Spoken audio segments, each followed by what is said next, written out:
Good afternoon, everybody. Can you believe that it's Thursday already? This week has flown. If you are wondering who I am Rolene Marks. This is the Israel Brief, where I'm joined every Monday to Thursday by our incredible community of Israel briefers from Northern Ireland to Scotland to Zambia to Canada to Oregon in the US to South Africa and Australia and everywhere else in between, even Trinidad and Tobago. So welcome to it. We take a look at those top stories making headlines every Monday to Thursday, and we do it with the help of these guys, lay of the land.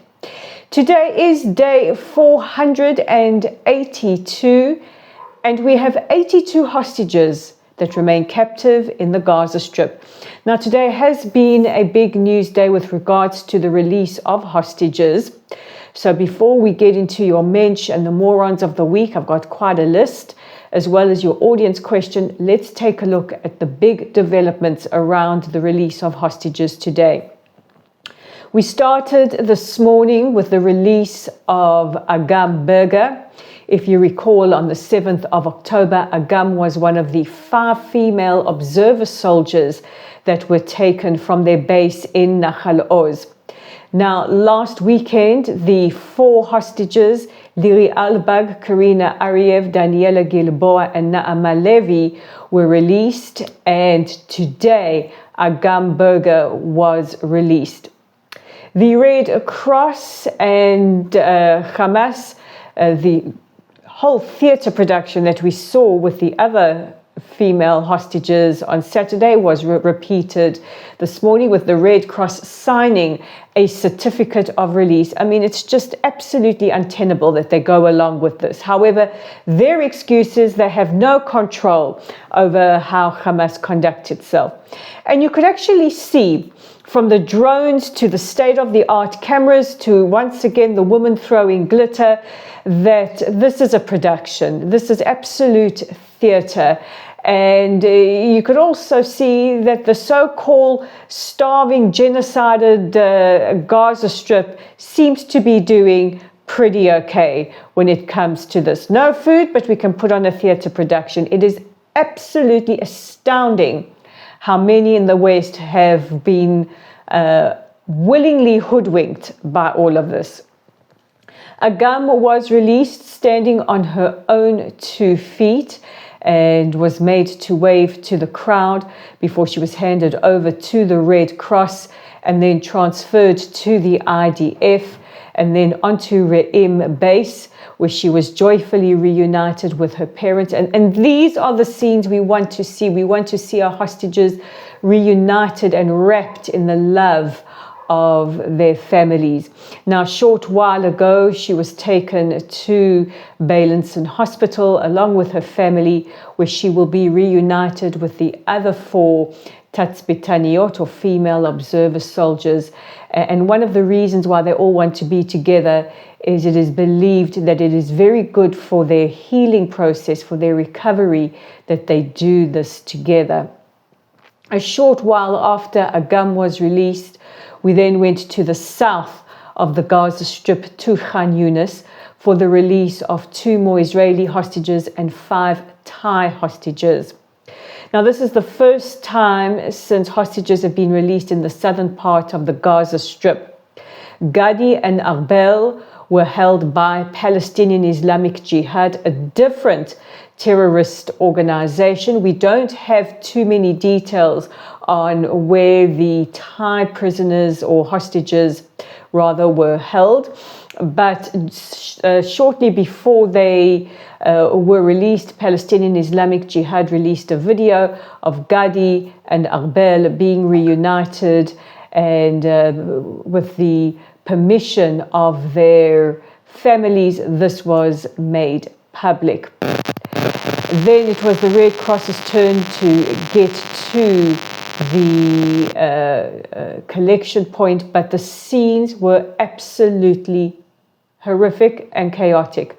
Thousands of Palestinians pushed their way onto the vehicles, first of all making it very, very difficult for the Red Cross vans to get through. And then the Palestinian Islamic Jihad arrived with the 7 hostages. And the scenes were horrendous. You could see when Arbel and Gadi were released, the throngs of Palestinians banging on the vans, pushing towards them. Ironically, it was only because of the fact that they were surrounded by these Palestinian Islamic Jihad terrorists that they actually weren't lynched, by the baying mob. And you could actually see the terror on Arbel's face. And what really absolutely tore me apart was to see how Gadi Moses, an 80-year-old man, was pushed and jostled by the crowd. It was absolutely shattering to watch. The 7 hostages were then put into the Red Cross vans. We had notification a short while ago that they had crossed into Israeli territory after they were delivered safely into the hands of the IDF. Now, Prime Minister Netanyahu released a statement. He said he was watching with the utmost severity the shocking scenes, he said, in southern Gaza. He said, anyone who harms our hostages will pay a heavy price. Now, Israel has castigated the mediators for allowing this to happen. And a short while ago, the Israeli prison services announced that they would be delaying the release of Palestinian prisoners, about 110 of them who would be released today. President Herzog released this statement on X. He said, while the scenes of abuse and terror towards the hostages as they were transferred to the Red Cross were horrifying, we are moved to tears by the return from captivity of Agam, Berger, Arbel, Yehud, and Gadi Moses, along with the 5 Thai citizens released today. Agam was brutally taken captive from Nahal Oz and is now reunited with her friends, the other young service women who were returned last Saturday. Arbel was cruelly taken from Kibbutz Nir Oz along with her partner Ariel Cunio, who remains in captivity. Her brother Dolev was murdered in the atrocious attack on the kibbutz, and Gadi, whose partner Efrat Katz was murdered, marked his 80th birthday in captivity. His children and grandchildren eagerly await his return. From an elderly 80-year-old man to a young 20-year-old girl, they have endured hell with unparalleled bravery, and they are finally reunited with their wonderful families and loved ones. We will not rest and we will not be silent until every one of our sisters and brothers have been returned from captivity in Gaza, till the last one returns. And earlier today he met with the Thai ambassador and expressed his joy on behalf of all the Israeli people that the hostages will be released. Last night, Israel impressed on Hamas that we are awaiting information about Shiri Bibas and her 2 young boys, Ariel and Kfir. It is still unknown about their whereabouts, whether they are alive or dead. They are on the list of 33 hostages, and Israel is demanding further clarification and information about their safety and about their whereabouts. And finally, U.S. envoy Steve Witkoff is in Israel. Yesterday he met with Prime Minister Netanyahu, and this morning was on hand at Hostage Square to watch the release of the hostages with the rest of the families and supporters and crowds there. So those are our top stories. Let's take your audience question. It comes from Marion in Canada. She says, how many Thai hostages are there? Well, Marion, there were 8 Thai hostages, 5 of whom were released today. We believe that 1 is still alive and remains in captivity, and the bodies of 2 Thai hostages also remain in captivity. Bipin Joshi, who is Nepalese and is presumed to be alive, is still in captivity, and the remains of Joshua Molel, a Tanzanian student, is also being held captive.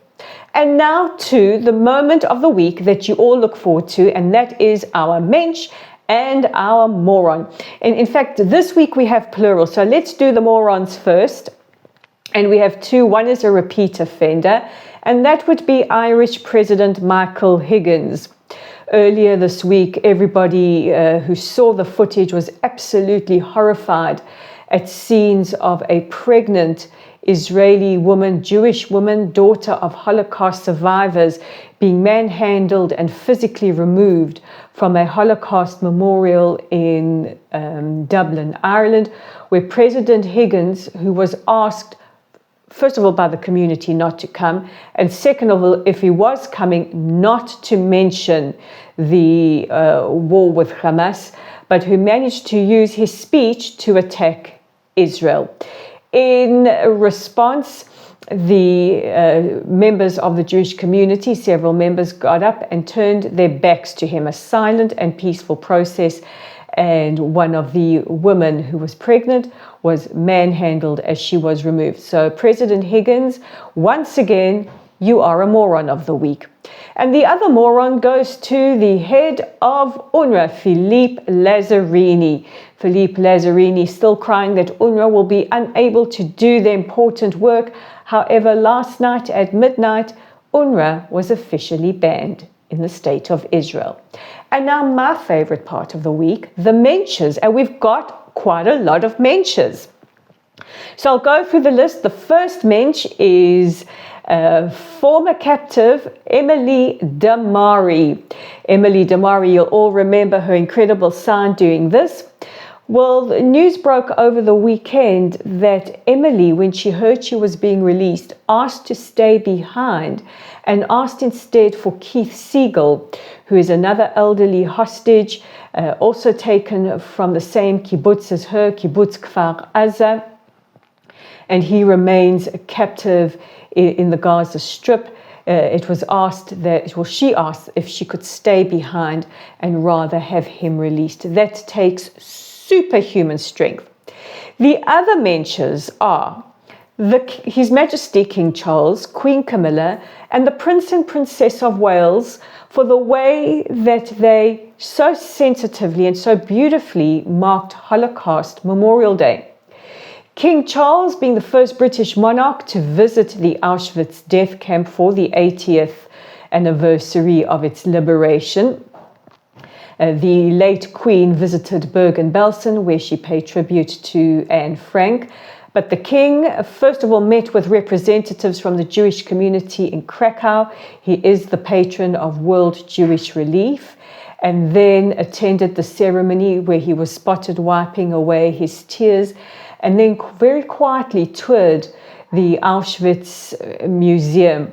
He also, the next day, met with members of the Jewish community and at a Jewish kindergarten, the first opened since the Second World War.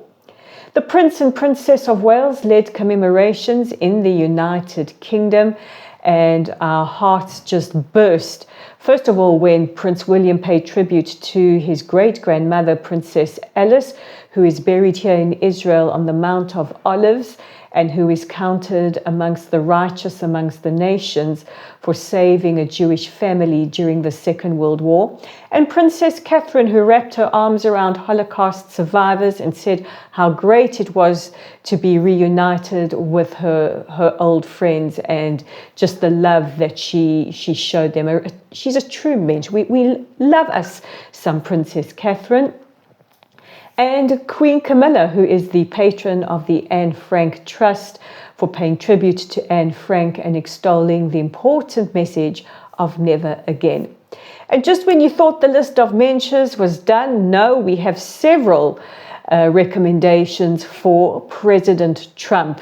First of all, for all the work that he has done to ensure the release of the hostages, and also for signing into giving an executive signature last night to a law that would see pro-Hamas students who are in the United States on visas deported for supporting Hamas. So those are top stories, our mentions, our morons, our questions of the week. Guys, don't forget to check out our website on www.layoftheland.online, our Facebook /Meta /whatever you want to call it site at Lottel's site, our YouTube channel right here at the Israel Brief. We're on LinkedIn at Rolene Marks. We're on Instagram at Rolene_Marks, on X at Lay of the Land 5. And guys, God bless you all. Have a wonderful weekend. Shabbat Shalom. And I'll catch you on Monday. Bye for now.